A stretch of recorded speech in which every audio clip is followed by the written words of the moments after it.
Alright, well here's the Sopmod, and I'll go ahead and show you guys firing.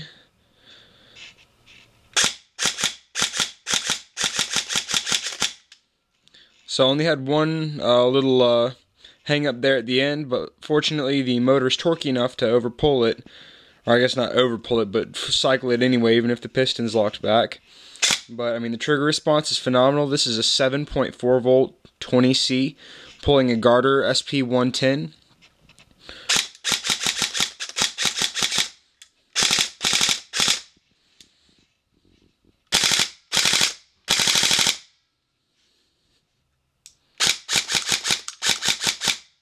For anybody who's familiar with these Tokyo Marui systems, they're normally wired to the back in this stock.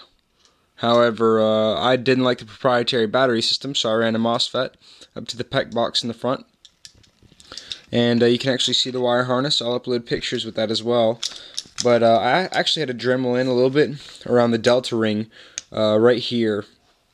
That way there was enough room for the 3 cables for the FET, as well as the motor and all that could fit through that hole. And it was real painful getting the MOSFET unit to fit in this RIS, because this is literally, I mean, there's very little space up here in the Ford RIS assembly.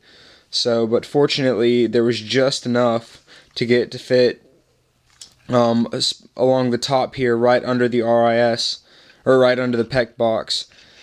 And as you can see, it's just a GMP PEC box running that 7.4 LiPo, and all in all, I mean, it's pretty sweet. It shoots pretty good.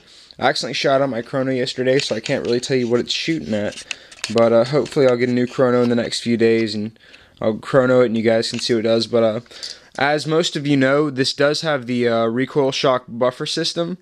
So there's a big weight in the back here. Every time the piston cycles, it cycles that weight, much like the I believe they're Modify kits, but I could be incorrect on that.